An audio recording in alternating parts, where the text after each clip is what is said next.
Assalamualaikum warahmatullahi wabarakatuh. Bismillahirrahmanirrahim. Alhamdulillahirabbil alamin wal 'aqibatu lil muttaqin wala udwana illa 'alal zalimin. Asyhadu an la ilaha illallah wahdahu la syarika lahu malikul haqqul mubin wa asyhadu anna sayyidana maulana Muhammadan abduhu wa rasuluhu shadiqul wa'dil amin. Allahumma salli wa sallim wa barik ala sayyidina maulana Muhammadin wa ala alihi wa sahbihi ajma'in. Subhanaka la ilma lana illa ma 'allamtana innaka antal alimul hakim. Rabbi israh li sadri wa yassir li amri wahlul 'uqdatam min lisani yafqahu qawli wasaddid lisani wahdi qalbi bi jahi nabi wa ali nabi sallallahu alaihi wasallam. Amma ba'd. Bapak Ibu hadirin wal hadirat jamaah sekalian dirahmati Allah, kita bersyukur pada kesempatan subuh Jumat yang mulia ini, pada hari yang mulia, bulan yang mulia, tempat yang mulia. Mudah-mudahan kita semuanya mendapatkan kemuliaan dari Allah dunia dan akhirat. Amin. Allahumma amin. Salawat dan salam untuk baginda Rasulullah Muhammad sallallahu alaihi wasallam, sahabat, kerabat, pengikut dan pecinta sunnah beliau ila akhir zaman. Bapak Ibu hadirin wal hadirat jamaah sekalian dirahmati Allah Subhanahu wa taala. Faedah yang nomor 2 kata Imam Al-Ghazali, al-faidatus saniyah anni ra'aitul khalqa yaqtaduna bi ahwaihim. Sesungguhnya aku melihat makhluk itu selalu mengikut hawa nafsunya. Wa yubadiruna ila muradati anfusihim, dan mereka segera bergegas menuruti apa kehendak nafsu-nafsu mereka. Fata'amaltu, maka aku berangan-angan merenung tentang qaulullah ta'ala, yaitu firman Allah Subhanahu wa taala dalam Al-Qur'an, wa amma man khafa maqama rabbi wa nahan nafsa 'anil hawa fa innal jannata hiyal ma'wa. Adapun orang yang takut akan kedudukan keagungan Tuhannya, maqama rabbih, wa nahan nafsa, dan dia mampu menahan hawa nafsunya, anil hawa, dari kesenangan syahwatnya, fa innal jannata, maka sesungguhnya surga, yal ma'wa, adalah tempat kembalinya. Jamaah sekalian yang dirahmati Allah Subhanahu wa taala, pertama ayatnya yang ditadaburi adalah wa amma man khafa maqama rabbih. Karena setiap makhluk, kata Imam Ghazali menceritakan riwayat Khatimul Aslam, dia berguru 30 tahun kepada Syaikh Al-Balkhi, mendapat 8 faidah. Dan faidah yang kedua, dia melihat bahwa makhluk itu selalu menuruti hawa nafsunya, bahkan dia segera menuruti hawa nafsu itu. Maka akhirnya Khatimul Asam berangan-angan tentang ayat Allah, sesungguhnya orang yang takut akan kedudukan Tuhannya, wanahan nafsa, dan dia mampu menahan hawa nafsunya, anil hawa, dari kesenangan syahwatnya, fa innal jannata hiyal ma'wa, maka surga adalah tempatnya. Pertama, wa amma man khafa maqama rabbih, orang yang takut kedudukan, keagungan, kekuasaan Tuhannya. Punya rasa takut bukan berarti melihat sosok yang ditakuti. Kalau takut kepada Allah, kita takut ancaman-ancaman Allah. Orang yang durhaka, orang yang ahli maksiat, yang tak pernah bertobat sampai matinya, maka ancamannya adalah nerakanya Allah. Di dalam yang kita baca surat Sajadah tadi ada kalimat tatajafa junubuhum anil madaji yad'una rabbahum khaufan wa tama'an. Tatajafa junubuhum, renggang, menjadi renggang lambung-lambung mereka, anil madaji, dari tempat tidur mereka. Kenapa orang-orang dulu, ulama-ulama, para nabi, para wali tidurnya sedikit? Kalau kita sebaliknya, sedikit-sedikit tidur. Sahur tidur, habis sahur tidur, sebelum sahur tidur, habis subuh tidur.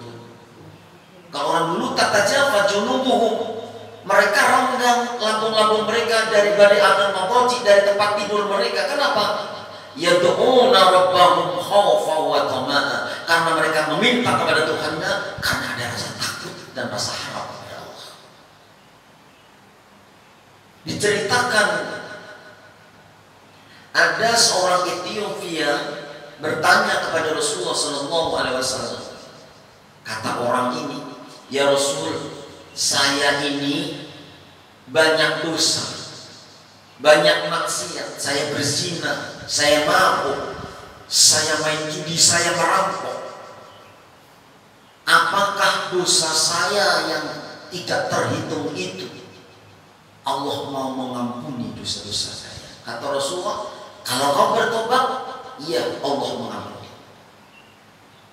Kalau kau bertobat, sebanyak apapun dosa kamu, sebanyak pasir di pantai, sebanyak tetesan air hujan dari langit yang tidak terhitung, sebanyak buih yang ada di laut, misla jabadil bahr, tapi kalau kau taubat dengan taubatan nasuha, maka Allah akan mengampuni.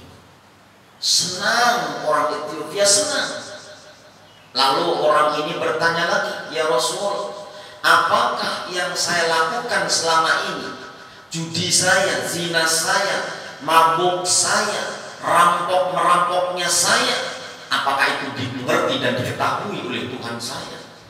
Maka kata Rasulullah, jangankan gerakan zahirmu, gerakan anggota tubuhmu, bahkan gerakan hatimu yang diibaratkan seperti semut hitam yang nempel di batu hitam di tengah malam, tidak ada orang yang bisa melihat, maka Allah akan melihatnya. Semua kelakuanmu dilihat dan ditangkap oleh Allah Subhanahu wa ta'ala. Maka seketika orang Ethiopia tadi berteriak dengan sekencang-kencangnya, lalu roboh dan dia meninggal dunia. Apa yang menyebabkan rasa takut sehingga orang tadi berteriak sampai mati? Ini yang sebetulnya harus kita usahakan menjadi punya rasa takut seperti orang Ethiopia ini. Bagaimana takut kita kepada Allah? Kita mendengar cerita tentang neraka biasa-biasa saja kayaknya. Kita mendengar tentang siksa alam kubur yang kita tidak pernah tahu gelap gulitanya alam kubur seperti apa. Kita mati lampu saja di kamar, masih ada anak, ada istri, masih ada suami, kadang-kadang sudah panik. Apalagi di dalam alam kubur yang gelap gulita, yang kita tidak pernah ada tahu di dalamnya bagaimana, dan kita sendiri, dan yang tentunya tergantung amal masing-masing. Gelap di bawah kegelapan, sempit, menakutkan. Tapi kayaknya kita bercerita tentang alam kubur, mereka tenang-tenang saja. Bagaimana dengan iman orang yang ahli maksiat tadi? Begitu dikatakan Allah melihat perbuatanmu, dia berteriak langsung pisang dan langsung mati. Jamaah sekalian dirahmati Allah Subhanahu wa ta'ala. Itu kenapa? Karena tipisnya iman kita. Ada orang yang punya rasa takut luar biasa itu disebabkan pertama, kalau kita melihat ada ular kobra mendekati kita, kita punya rasa takut. Akan tetapi takut yang dimaksud bukan takut yang seperti itu. Kalau takut menghadapi ular kobra, tajamnya pisau, silet dan sebagainya, runcingnya duri, runcingnya keris dan sebagainya. Itu takutnya kan cuma dua hal, karena dua hal. Satu, karena kita masih hidup. Dua, karena kita sadar. Coba kita kalau sudah mati gak ada rasa takut dengan hal-hal yang seperti itu. Jadi kita takut kepada ular kobra yang mendekat karena kita satu masih hidup, dua kita sadar. Walaupun hidup dan tapi tidak sadar, tidak akan punya rasa takut. Sampai masih hidup terus tertidur di jalan, ada ular kobra melingkar bahkan merambat di tubuh kita, tidak akan pernah rasa takut. Kenapa? Karena kita sadar. Begitu juga orang yang bermaksiat kepada Allah. Dia hidup, tapi kalau dia tidak sadar, maka dia tidak akan pernah punya rasa takut. Dia tidak sadar kalau pekerjaan maksiatnya itu akan membawa malapetaka di dalam akhirat nanti, akan membawanya ke jurang api neraka. Dia tidak sadar itu akan mendatangkan murka Allah. Dia tidak sadar maksiat itu akan ditanya, dihisab, ditimbang di sisi Allah. Dia tidak tahu bahwa segala kemaksiatan yang tidak kita taubati kepada Allah, bahkan sama hamba Allah, akan menderita kita dalam alam kubur sana. Maka begitu mudahnya kita bermaksiat, menggibah sini, mendusta, mengambil hak orang lain, berbuat zalim, seakan-akan kita tidak pernah dilihat oleh Allah Subhanahu wa Ta'ala. Itu pertama, orang punya rasa takut karena dia berilmu. Kalau takutnya kepada Allah dia tidak berilmu, maka dia tidak bertakwa. Innama yasyallahu min ibadihil ulama. Sesungguhnya yang paling takut kepada Allah hanyalah hamba-hamba Allah yang punya ilmu, yaitu para ulama. Dulu waktu musim corona, itu yang paling punya rasa takut dengan virus COVID itu kan dokter. Kenapa? Karena dokter tahu begitu dahsyatnya virus itu. Nah, kita ini yang kurang paham tentang virus itu ya kadang-kadang pakai masker terpaksa saja. Kadang-kadang kita sembrono nggak pakai masker biasa saja. Tapi mereka yang tahu tentang virus yang mematikan itu betul-betul takut sampai maskernya lapis-lapis. Sampai mereka nggak berani keluar rumah, macam-macam, terus diisolasi macam-macam. Kenapa? Karena paham dan mengerti tentang ilmunya bagaimana dasarnya itu virus. Begitu juga orang yang takut kepada Allah. Orang yang tak mengerti akan dosa akibatnya seperti apa, siksanya seperti apa, murka Allah itu seperti apa. Kayaknya mati itu yang mati sudah jadi bangkai terus hilang tanpa tanggung jawab. Dia tidak akan punya rasa takut. Biasa-biasa saja. Tak sholat biasa, tak puasa biasa, menguji orang biasa, menzolimi orang biasa, mengambil hak orang biasa, menipu orang biasa. Kenapa? Tidak tahu ilmunya, tidak tahu bagaimana akibat dari perbuatan yang dia kerjakan, nanti akan disiksa di sisi Allah Subhanahu wa Ta'ala. Jamaah sekalian dirahmati Allah Subhanahu wa Ta'ala, Rabi'atul Adawiyah. Rabi'atul Adawiyah itu seorang waliyatullah. Ketika suami beliau wafat, lama mata zawzu Rabi'atul Adawiyah, istadana fi dukhuli alaiha Al-Hasan al-Basri wa ashabi. Tatkala wafat suaminya Rabi'atul Adawiyah, maka datanglah Hasan al-Basri minta izin untuk masuk ke dalam rumahnya, dan sahabat-sahabat beliau ikut. Fa'adanat lahum bidukhuli alaiha, maka Rabi'atul Adawiyah pun mengizinkan kepada Imam Hasan al-Basri dan sahabat-sahabat. Wa arfat satron, dan Rabi'atul Adawiyah menurunkan satir, dipasang satir yang tadinya digulung satirnya. Begitu ada laki-laki yang bukan muhrimnya, maka diturunkanlah tenda satirnya, kain. Wajarlah satu asatri, dan akhirnya Rabi'atul Adawiyah menghadapi tamu dengan di belakang satir, seperti batas teramai ini. Faqala lahal Hasan wa ashabi, maka bertanyalah Hasan al-Basri. Siapa Hasan al-Basri? Hasan al-Basri ini imam tabi'in, imamnya para tabi'in yang hidup di masa Anas bin Malik. Setelah wafatnya para sahabat, Imam Hasan al-Basri berguru dengan Imam Malik, Anas bin Malik, seorang tabi'in, seorang wali Allah, seorang ulama besar. Beliau itu kalau di Irak, kalau sholat Jumat di Mekah, jadi setelah sholat Jumat pulang lagi ke Irak, hidup di Irak, tapi kalau Jumatan dia ke Mekah. Beliau itu, bahasa kita sekarang punya ilmu namanya toyul ardi, lipat bumi. Jadi ada lipat bumi, ada toyul waktu, toyul zaman, lipat waktu. Itu Hasan al-Basri. Beliau ini seorang tabi'in yang luar biasa, yang alimnya luar biasa. Masuk ke dalam rumahnya Rabi'atul Adawiyah dengan sahabat-sahabat beliau. Hanya diizinkan ditutup dengan satir, maka berbicaralah Hasan al-Basri. Apa katanya? Innahu qad mata ba'laka, innahu qad mata ba'luka wala budda laki. Ba'luki, ini perempuan. Innahu qad mata ba'luki wala budda laki minhu. Kata Imam Hasan al-Basri, sesungguhnya suamimu kan sudah wafat dan engkau perlu pendamping. Engkau masih muda, perlu orang yang melindungi, perlu orang yang menjaga, memberi nafkah dan sebagainya. Faqala, maka dijawab oleh Rabi'atul Adawiyah, na'am, betul, atau iya, atau inggih.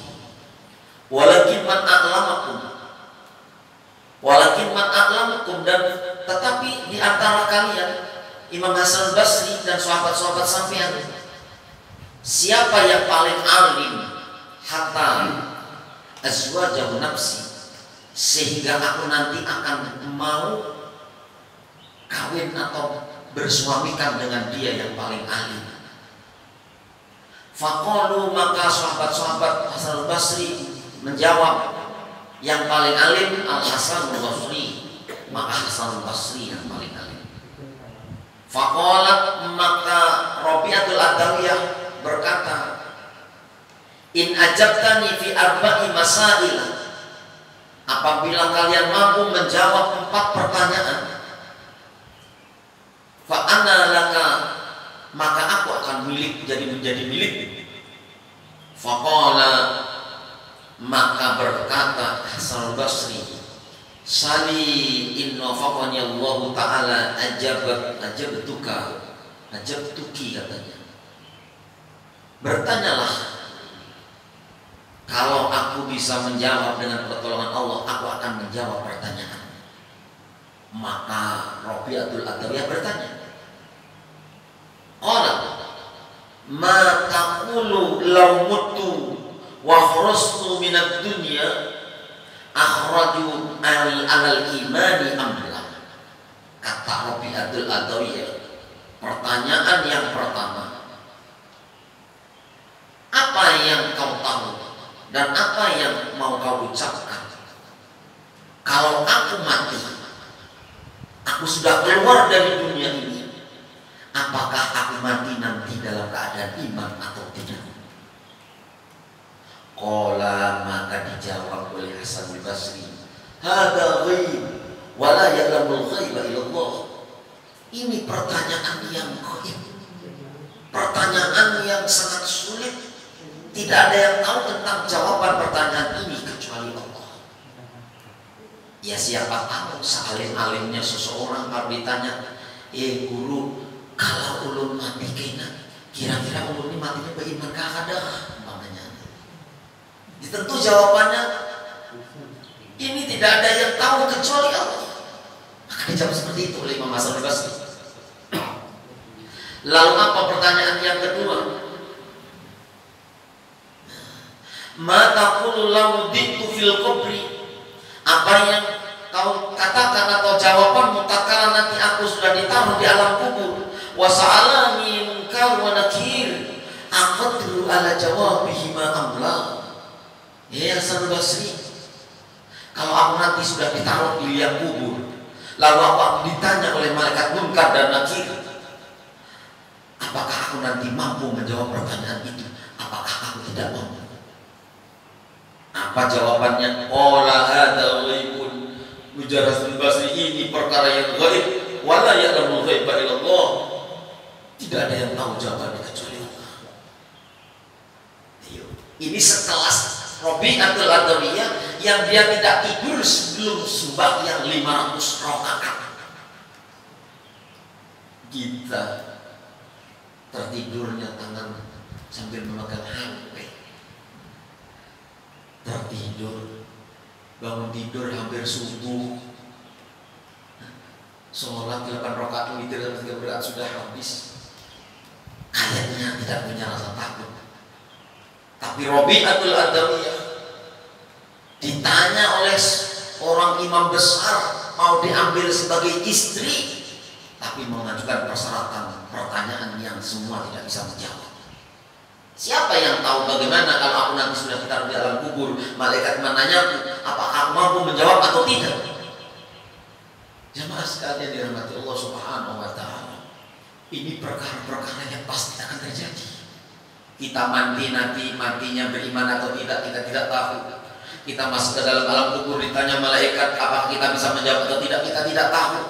Tapi kayaknya kita happy dengan dunia kita happy dengan usaha, kita happy dengan istri, happy dengan anak, usaha dan sebagainya. Yang itu tiada jaminan bagi kita apakah nanti kita matinya beriman atau tidak. Yang itu tiada jaminan bagi kita apabila nanti kita mampu menjawab pertanyaan Munkar dan Nakir atau tidak. Dan itu menjadi masalah bagi Rabi'atul Adawiyah, seorang waliyatullah kekasih Allah Subhanahu wa Ta'ala. Jemaah sekalian yang dirahmati Allah, pertanyaan yang ketiga, Qalat bertanya lagi Rabi'atul Adawiyah, idza husirun nas yaumal qiyamah, tatkala manusia nanti digiring pada hari kiamat, wa tatayyuratul kutub, dan berterbangan berhamburlah kitab-kitab catatan amal kita, utiya kita biyamini ambisimani. Apakah nanti ketika sudah hari kiamat buku catatan amal kita berterbangan itu dasarnya angin dan lalu diberikan kepada kita, apakah aku menerima kitabku dengan tangan kiri atau dengan kanan, wahai Hasan al-Basri? Maka apa jawabannya? Faqala hadza ghaibun adhan, hadza ghaibun aidan. Ini juga gaib, tidak ada yang tahu. Kan kita tidak tahu. Ada yang menangkap atau menerima catatan amal dengan giginya, dengan lisannya. Ada yang menangkap catatan buku amalnya dengan punggungnya, dengan lehernya, dengan tengkuknya, dengan macam-macam. Ada yang dengan kakinya, ada yang menangkap dengan tangan kanannya dan dengan kirinya. Maka pertanyaannya kata Rabi'atul Adawiyah, apakah aku nanti menangkap atau menerima amal catatan, apakah dengan tangan kiri atau dengan kanan? Hasan Basri pun berdiam, tidak bisa menjawab. Summa qala idza nujarin nasi fariqun fil jannah wa fariqun fis sa'ir kuntu ana wa min ayil fariqain. Pertanyaan yang terakhir, wahai Hasan Basri, tatkala nanti aku diundang di akhirat, nanti akan diundang karena manusia ada dua kelompok. Kelompok satu, golongan yang masuk ke dalam neraka sa'ir, dan golongan yang kedua adalah golongan yang masuk ke dalam surganya Allah. Ana min ayil fariqain, aku ini nanti termasuk golongan yang sebelah mana? Apakah termasuk golongan yang digiring masuk ke dalam neraka sa'ir? Apakah aku masuk ke dalam surganya Allah? Maka jawabannya, qala hadza ghaibun aidan, kami tidak tahu, ini juga gaib. Faqalat, maka dijawab oleh Rabi'atul Adawiyah, man kana lahu qawmun nabil arba'ah kaifa yastaghilu bil tazwid. Kalau orang itu sibuk dan tidak tahu tentang jawaban 4 perkara ini, kenapa orang masih berpikir mau beristri? Kenapa orang mau berpikir masih mau bersuami dan berkeluarga? Karena belum tahu bagaimana nasibnya nanti di akhir. Ini adalah yang ada dalam pikiran orang-orang yang soleh, orang-orang yang menjadi kekasih Allah. Jadi yang dipersiapkan adalah urusan nanti ketika bagaimana kita nanti mati, bagaimana sakaratul maut kita, bagaimana nanti menghadapi munkar dan nakir, bagaimana dihisab amal kita mulai balik sampai sekarang sampai mati. Apa yang pernah kita lihat, apa yang pernah kita dengar, apa yang pernah kita ucapkan, apa yang kita langkahkan kaki, semuanya akan dihitung di sisi Allah. Itu yang mereka masih risau dan punya rasa takut. Akhirnya hidup mereka yang diprioritaskan hanya untuk akhirat. Dunia hanya semata-mata makan hanya untuk hidup, bukan hidup untuk makan, tapi hidup untuk mengabdi dan beribadah kepada Allah Subhanahu wa Ta'ala. Maka kata Rabi'atul Adawiyah, kalau orang masih punya masalah 4 ini, kenapa dia masih tersibukkan dan punya cita-cita untuk beristri atau bersuami? Summa qalat, lalu dia pun berkata lagi, ya Hasan, akhbirni kam jaza'u khalqullahi al-aqla. Wahai Hasan, beritahu aku berapa juz makhluk itu Allah Subhanahu wa Ta'ala memberikan akal. Qala, maka dijawab oleh Hasan Basri, manusia itu punya akal asratu ajza'in, yaitu 10 juz. Tis'atun lirrijal, yang 9 akal itu diberikan kepada seorang laki-laki, wahidun lin nisa, dan 1 akal untuk perempuan. Jadi jangan heran kalau perempuan itu kadang-kadang sembrono, ceroboh, dilewer. Kadang-kadang ngangati sayur, lodehnya masih penuh, tulangannya masih penuh, tapi gak diangkat-angkat, nunggu pancinya gosong, nunggu sayurnya jadi abu, baru diangkat. Kadang-kadang disuruh nutup pintu nanti-nanti, jendela pun nanti-nanti, akhirnya kemalingan. Disuruh mati kompor nanti-nanti, ngantuk gampang aja, akhirnya kebakaran. Kenapa? Akalnya 1. Kalau laki-laki akalnya 9. Kadang-kadang naik sepeda motor, kuncinya masih ditaruh di situ, tidak ditembok, maka menyediakan untuk maling yang mengambilnya. Nah itu kenapa? Akalnya 1. Sedangkan laki-laki akalnya 9. Lalu apa lagi? Tsumma qalat ya Hasan, ana aqdaru ala hafidhu tis'ati ajza'in. Qalat ya Hasan, kam ila khalqillahi syahwat. Berapa juz Allah ciptakan syahwat? Qala, maka menjawab Hasan Basri, asaratul azza, Allah menciptakan 10 juz. Tis'atun lin nisa wa wahidun lirijal. Kalau Allah ciptakan syahwat berapa? Kata Hasan Basri, Allah menciptakan syahwat itu 10, yang 9 untuk siapa? Tis'atun lin nisa, untuk perempuan 9 syahwatnya, wa wahidun lirijal, dan 1 untuk laki-laki. Tapi ternyata kayaknya yang bisa menahan syahwat bukan hanya perempuan, tapi laki-laki. Ya, bukan hanya laki-laki, tapi perempuan. Walaupun syahwat itu dimiliki oleh 9 oleh perempuan, 1 oleh laki-laki, tapi perempuan banyak rasa malunya. Nah, summa qalat, maka berkata lagi, wahai Hasan, ana aqdaru ala tis'ati azan min as-syahwat. Aku mampu mengendalikan dan menjaga dengan 9 syahwat. Bijuzin minal aqli, dengan 1 juz daripada 1 akal. Kata Rabi'atul Adawiyah, aku perempuan diberi syahwat 9 dan cuma akal 1. Tapi aku mampu mengendalikan syahwatku dengan akal 1. Wa anta la taqdiru ala hidzuzi wahidin minas syahwat bi tis'ati azan minal aqli. Dan engkau Hasan Basri diberi Allah akal 9 dan syahwatnya cuma 1, tapi engkau tidak bisa mengendalikan. Fabata Hasan Basri wa kharaja min India. Akhirnya Hasan Basri pun menangis dan keluar dari rumahnya Rabi'atul Adawiyah. Itu semua karena punya rasa takut yang luar biasa.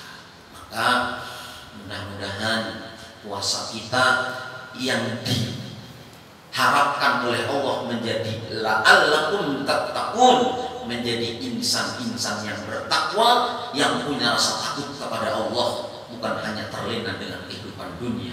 Kita bisa merenungkan bagaimana nanti kita, bagaimana di padang mahsyar kita, bagaimana di alam kubur kita, bagaimana nanti golongan kita, apa golongan-golongan yang digiring ke neraka ataupun golongan-golongan yang digiring ke dalam surga Allah Subhanahu wa taala.